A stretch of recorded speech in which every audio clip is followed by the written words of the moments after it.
Chapter 1. The Note on the Table. The house was still, and the stillness had that heavy, staged quality, like a set waiting for actors. I called out for Maya twice, not loud enough to be an emergency, not soft enough to be ignored. No answer. Keys clacked against the bowl, our ritual, the sound of normal life. On the kitchen table, under the fruit bowl, someone had left a square of cardstock. It wasn't Maya's neat lists or the flamboyant cursive her friends liked for birthdays. The card was printed, blocky type, centered, polite. Rule 1, play along. I laughed because I recognized it. The group had a history. Birthday hunts, glove compartment clues, an anniversary that ended with a rooftop picnic and a fire alarm that terrified the neighbors. They were a hive of bright ideas. I was the tolerated outsider. Next to the card was a Polaroid, our living room, shot from a low angle. You could see the corner of the rug where the cat used to claw, and the scratch on the coffee table from the time I bumped it moving the TV. In the photo, everything looked exactly as it looked now, except the clock read 2:14 a.m., and there was a shadow shaped like me near the hallway. On the back of the photo, a felt-tip arrow pointed toward the TV console and the words, "Start there." I slid a hand under the console. Between the screws and dust, my fingers hit cool plastic. A key fob, black tape wrapped around the head. When I peeled the tape, a number appeared, 17. I waited for the whoop and cackle from Maya's friends. Silence pressed against the window panes. The refrigerator hummed, oblivious. I set the Polaroid down and felt it shake on the wood, micro-tremors from my own hand. "Okay," I said to the empty house. "I'll play." From the doorway, the hallway mirror threw my shape back at me. It looked grainier than it should, like a camera lens was smudged. I leaned closer and saw it then. A tiny pinhole, dead center. Not part of the glass, not part of anything I'd ever hung. That was when the staged stillness stopped being cute. The show had been rolling long before I walked into it. Chapter 2. The Circle. Maya always said her friends were her weather system. When they were close and warm, life was easy. When they froze her out, I packed a metaphorical parka. There were 4 of them: Maya, Sloane, Lena, and Rhea. They'd met at a volunteer clinic in the year everything changed. New city, new jobs, late nights with paper cups of coffee, and an emergency room full of other people's disasters. Sloane was the strategist. She planned trips with tabs and budgets, labeled chargers at Airbnb tables. Lena was the charmer. She could get a refund from a vending machine and a smile from a parking attendant in one sentence. Rhea, quiet, patient, was the keeper of receipts and secrets. And Maya, my Maya, was the spark, an impulse with legs. Sometimes I mistook that spark for warmth. Sometimes I mistook it for love of me, when really it was love of motion, of not being trapped. We married on a gray day with oysters and a folk duo we found on Craigslist. The group gave a toast about rules we'll never follow, promises we'll keep anyway. I laughed with them too, loud like a man shaking hands with his wife's life. 6 months after, their first big prank landed. a mock kidnapping, with blindfolds and plastic cuffs that left a bruise on my wrist I pretended not to see. I told them it was too much. They told me I needed to loosen up. They were right in their way. I had a tendency to grip things until they stopped breathing.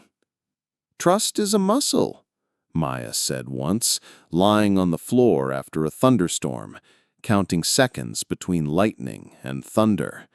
"If you don't use it, it forgets you." I didn't forget trust. I just stored it where I kept other breakable things. Now, with the pinhole eye in the mirror and the rule card on the table, I pictured the four of them in some borrowed studio, watching me on a bank of screens, nudging each other with elbows. He's doing it. He's playing. If this was their weather, the air pressure had dropped. Somewhere, the system had swerved. Chapter 3. The Locker. The key fob 17 led me to the public pool lockers we used in summer. The place was closed for the season, but the side gate latch never quite caught. I slipped in at dusk, shoes cracking a line of dry leaves in the alley. The lockers ran in silvery rows, cavities for other people's afternoons. Number 17 opened with a tired sigh. Inside, a shoebox, duct-taped, with something inside that rattled like dice. On top, another card. Rule 2, look for eyes. I cut the tape with my keys and lifted the lid. A drone sat coiled in bubble wrap, consumer-grade matte plastic, the kind every kid flies over neighbors' yards until someone complains. Next to it, a spare battery, a remote, and a taped note. Press home. I stepped back, looking for a rooftop silhouette or a shadow at the fence. Nothing. Just a stormlight flicking on as the sky dimmed. I placed the drone on the concrete and pressed home on the controller. The drone rose like a slow breath, tilted and drifted. I followed, the controller vibrating, the screen a flat stream of grayscale from the onboard camera. It cleared the fence and skimmed above the street, a mechanical gull. 4 blocks later, it descended toward a dark storefront. The old bridal consignment shop where Maya sold her first dress after our wedding, when she said she didn't want old promises gathering dust. The drone hovered, then settled on the stoop with the grace of a dog lying down. Another envelope waited beneath the shop's metal grate, weighed by a small stone. Inside was a phone, cheap, burner style, and a photo of me sleeping, my mouth slightly open, an ugly honesty. In the corner, a timestamp from last week. The phone buzzed before I could pocket it. Unknown number. "Play along," a woman's voice said. Not Maya's. Lower, amused. "Where is she?" I asked. A small pause, just big enough to give me a feeling. I wasn't the only one who didn't know everything. "Behind on points," the voice said. "We need you caught up." "Rhea," I guessed. She laughed. "Don't be lazy." The line clicked dead. The drone, as if trained, rose to a polite hover and drifted down the block, waiting for me to follow. I began to understand. The rules weren't theirs, or if they were, they'd been borrowed and rewritten. On the drone screen, the reflection of my face made a ghost over the street. Look for eyes. The city had more than enough. Chapter 4. The camera in the wall. The drone led me to our old apartment building, a brick rectangle with slumped shoulders. The superintendent, Mr. Ionescu, was out front smoking, the ember painting his fingers orange. He watched the drone like it might ask for a lease. I nodded. He squinted, decided I was not a problem he wanted tonight. Up 3 flights, we reached the door with the scar by the lock where I broke a key a lifetime ago. The hallway lights clicked off every 30 seconds, a cheap timer, the kind I always meant to fix. I pushed the door, unlocked. Inside, dust sheets draped the furniture like modest ghosts. In the living room wall, where I'd once hung a senseless abstract, a neat circle had been cut, 2 inches wide, capped with a metal iris. A camera eye stared out.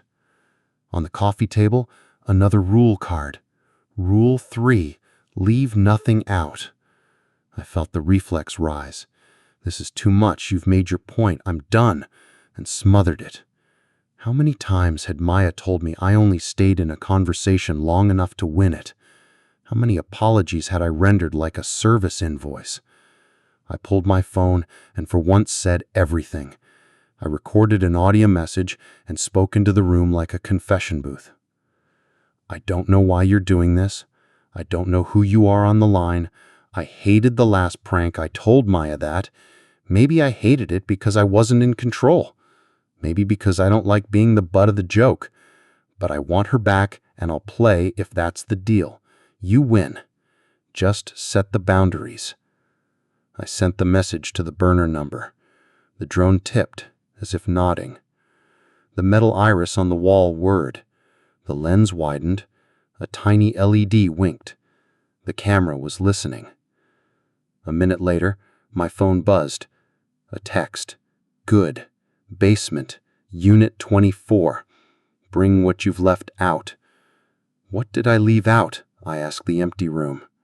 The drone camera feed on the controller flickered and split, showing a new angle. Me at our current kitchen table, taking cash from an envelope the morning after I told Maya I couldn't float her friend's fundraiser this month. Leave nothing out, the card had said. The game knew me better than I wanted to be known. Chapter 5. The Basement and the Board. Basements carry the memory of every flood. The concrete down there cracked like old lips. Unit 24's wire door creaked open with a tired complaint. Inside, a folding table and a board. An actual game board, like a prototype someone made from scraps, laminated cardstock squares, handwritten spaces, dice, a spinner. In the center, a title in black marker, The Rules We Keep. 4 colored tokens sat at the start, yellow, blue, green, red. A 5th, white, sat alone on the far edge, on a space labeled Confession. Another card waited under a paperweight. Rule 4, look back before you step forward. On the wall, a row of Polaroids, pinned with neat metal clips. Me and Maya at the oyster place. Me fixing a shelf while she teased me for ignoring the crooked line. Me scowling on the couch, a book open but not read. Another row. The group in a car singing into hairbrushes. Sloan and Lena knee-deep in a lake. Rhea asleep in a chair, a gentle, unguarded mouth. At the end, 3 photos in a different hand. Maya in profile at a clinic desk, eyes lit from the monitor. Maya alone at the lake dock, jacket collar up against a wind I remembered. Maya standing at our front door, with an expression I couldn't parse, like she'd decided on something as the key turned. My eye caught a small detail. On the dock photo, the corner was creased as if someone had carried it in a pocket long before I ever saw it. The drone, set on the concrete, buzzed once like a throat clearing. The spinner's plastic circle quivered. I placed my finger on it and flicked. It landed on 2. Space. Start again. Share the first time. The phone rang. Same number, same woman, not Maya. Tell the first time. The first time you made her smaller. I thought of dozens small cuts, interruptions, corrections, jokes with a hook. The moment I chose was stupid in the way that matters. Early and avoidable.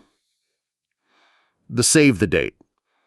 When Maya showed me the design and I said it looked like a flyer for a co-op. She made it herself and I knew she was proud. I told her my cousin wouldn't take it seriously. She changed it.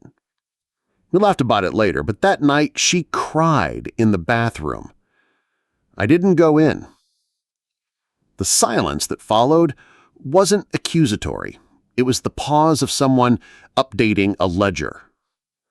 "Good," the woman said. "Next roll." "I want to hear Maya. I'm not doing a scavenger hunt for—" "Next roll," she repeated, and hung up. I rolled. 4. Space. Return what you took.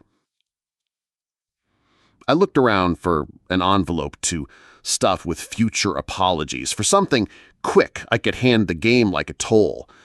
The board offered nothing, only the 5th white token, sitting miles ahead of the rest, staring back. Wait. The next clue was pressed under the white token, an address written in black ink I recognized, Ria's tidy block lettering.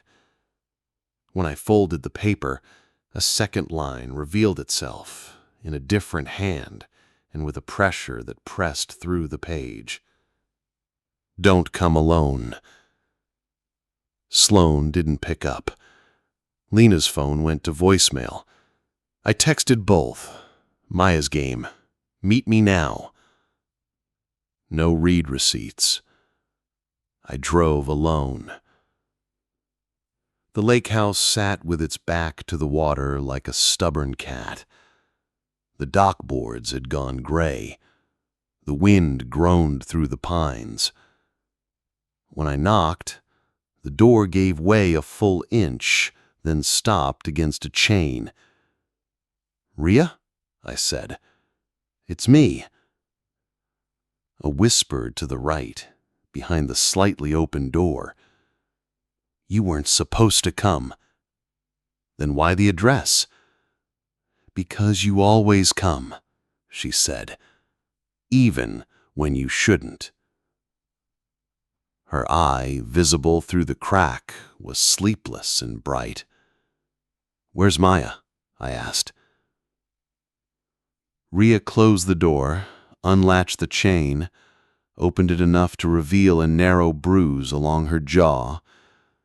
She saw me see it and set her mouth. "We started it. Not like this. It was Sloane's idea. The rules, the drone, a wake-up call.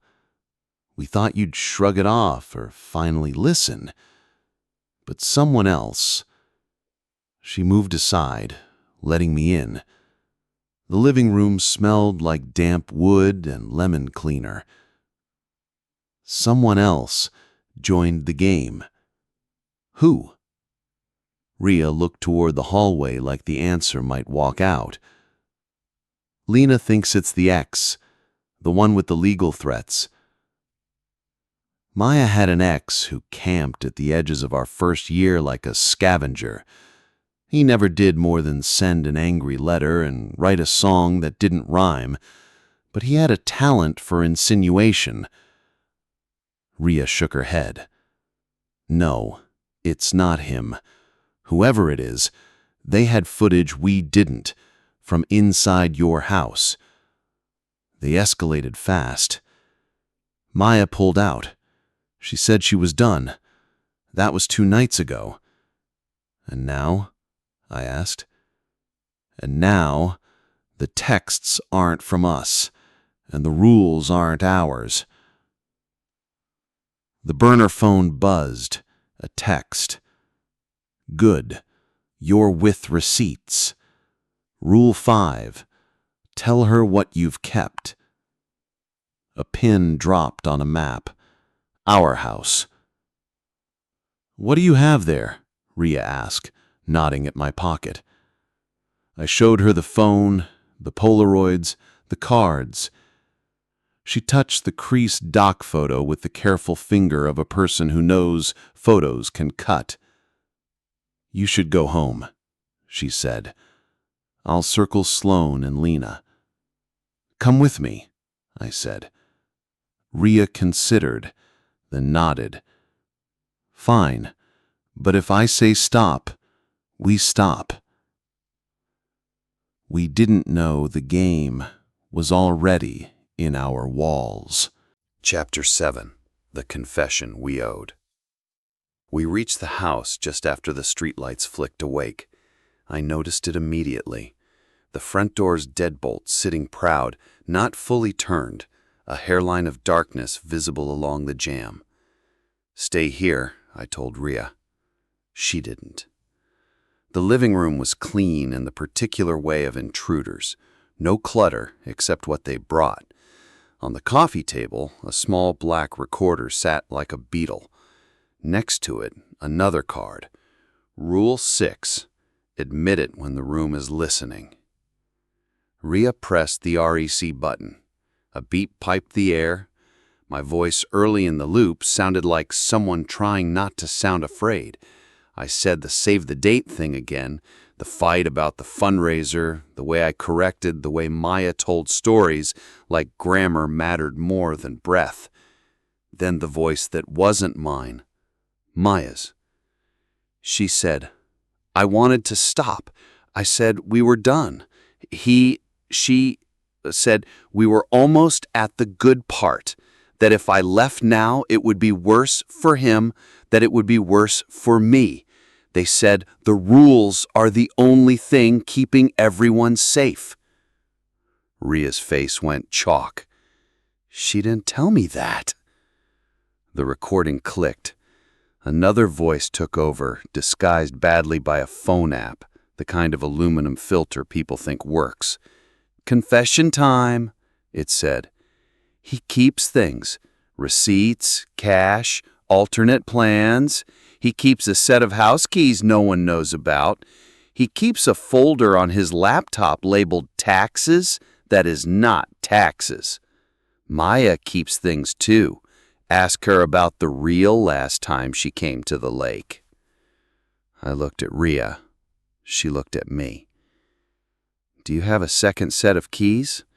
"Yes," I said. No point lying now. "In the garage, in the red toolbox." "And the folder?" "Emails I never sent. Searches I shouldn't have searched. Stupid, angry drafts. It's not good, but it's not criminal," she finished for me, but her tone said unforgivable lives next door to criminal and borrows sugar. The recorder's light blinked. Rhea reached to turn it off. The front door clicked.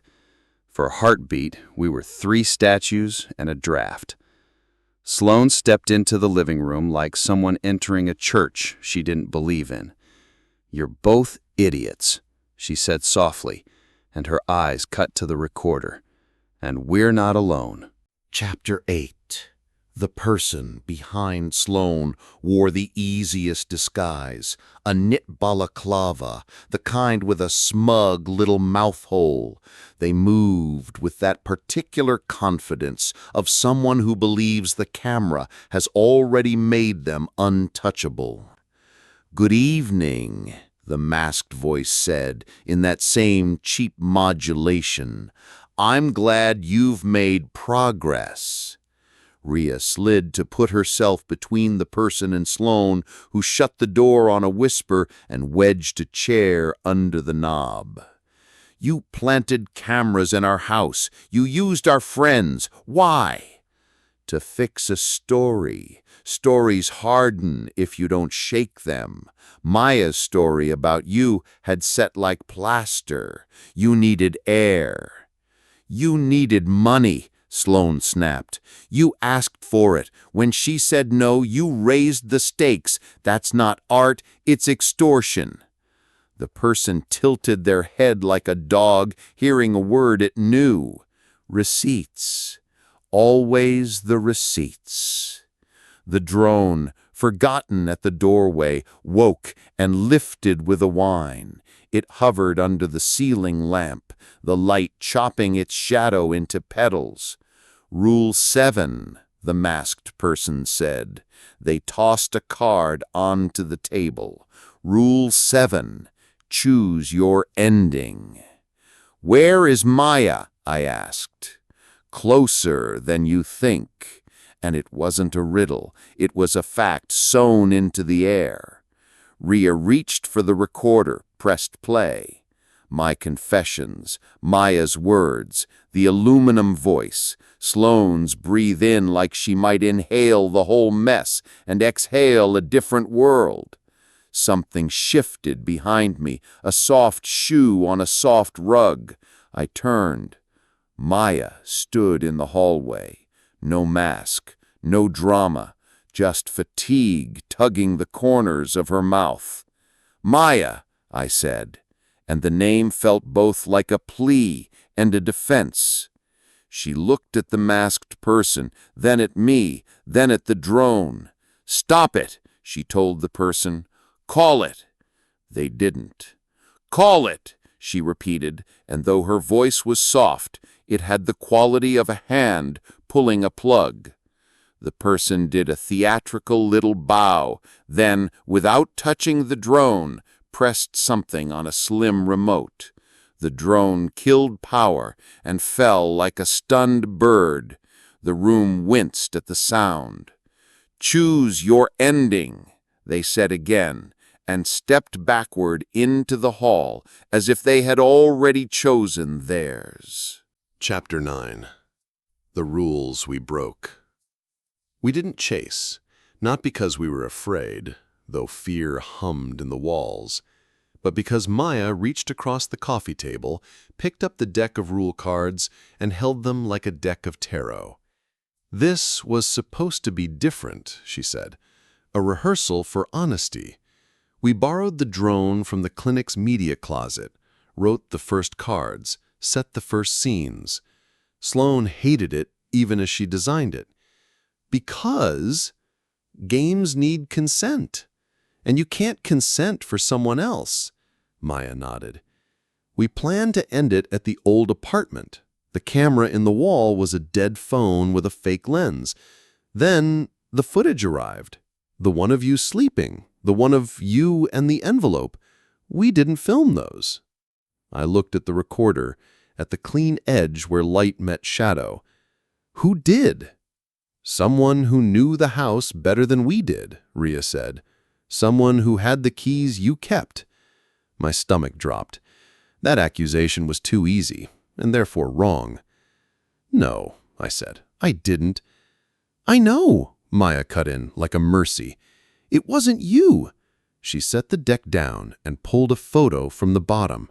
A new one I hadn't seen. My office, my laptop open to the taxes folder. In the corner of the screen, a reflection, a face in the glass, distorted, holding a phone. The face wasn't mine. Sloane stepped closer. Lena, she whispered, like naming it might make it not true. Maya shook her head. She wouldn't. Not this. Rhea's finger traced the photo's edge. Not him, not Lena, then who? The answer arrived in the form of a memory I'd been too proud to store. The open house last fall when we considered selling. The realtor's assistant who lingered in the kitchen asking about the neighborhood power grid. A dozen small oddities, none worth more than a shrug alone, together forming a shape. The assistant, I said, the one who kept touching the thermostat. She was in the office when I came in to grab a charger. She unplugged something and smiled like she'd done me a favor. Receipts, Rhea said again, and this time it wasn't a reproach. It was a plan. We find her. And Maya's eyes flicked to me. And after that? I said, after that, we stop, for real. She nodded, not quite convinced. Rule 8, she said, and flipped a card from the deck. Rule 8, tell the part you've never said out loud. I'd been waiting for this. Maybe the whole game was an elaborate throat clearing. Maya, I hated the first prank because it took away how I think of myself. I like to think of me as steady, dependable, the person who doesn't get rattled. You made me a person who could be rattled, and I punished you for it in small, mean ways. I held the purse strings because I told myself I was better at math. I corrected your stories because I didn't like the version of me in them. I kept a second set of keys because the first time you locked me out, I panicked. And I never told you any of it because I thought if I did, I'd become the villain. I don't want to be the villain." Maya tucked a strand of hair behind her ear, a gesture so ordinary it hurt. "Thank you," she said.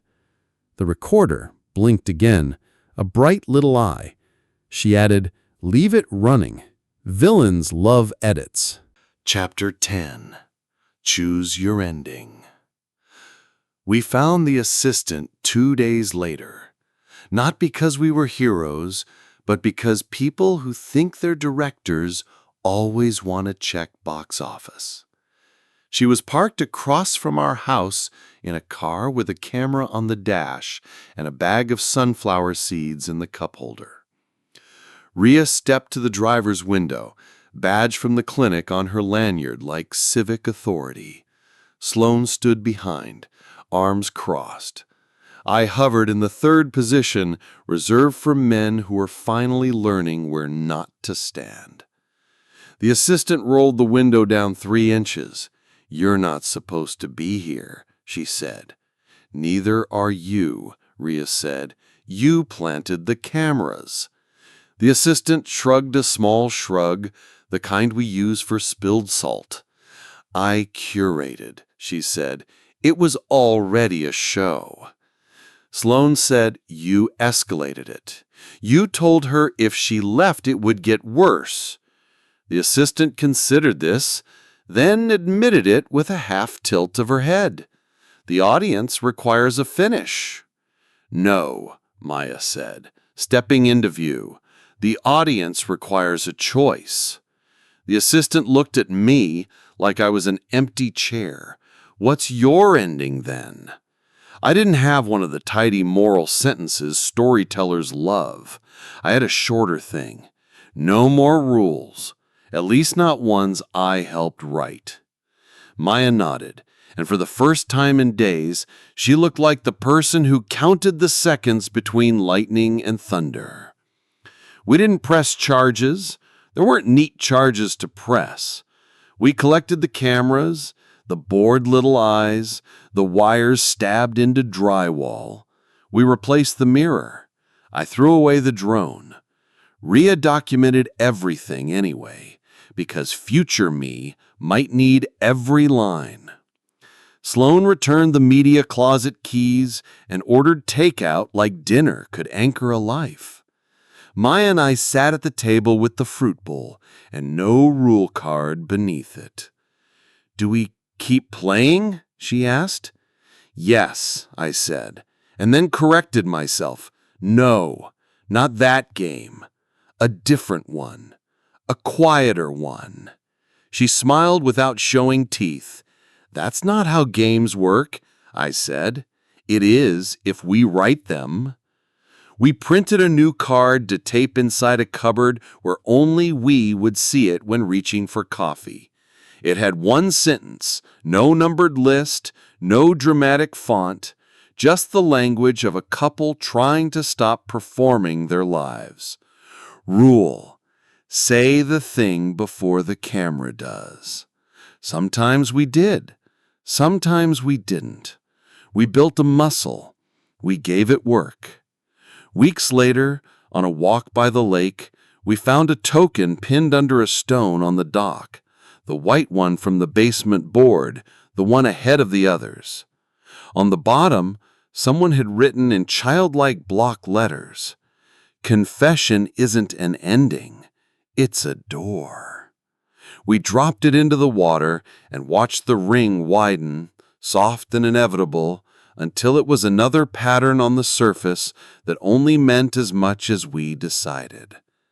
Back home, I put the recorder in a drawer with warranties and spare fuses. I tell myself we won't need it again. But when a storm lifts the hair on my arms, I still count the beats to thunder. If it arrives too fast, I touch the cupboard door and read the rule we wrote. I say the thing. I try not to be the villain, even when the room is listening. That's my ending, today's at least.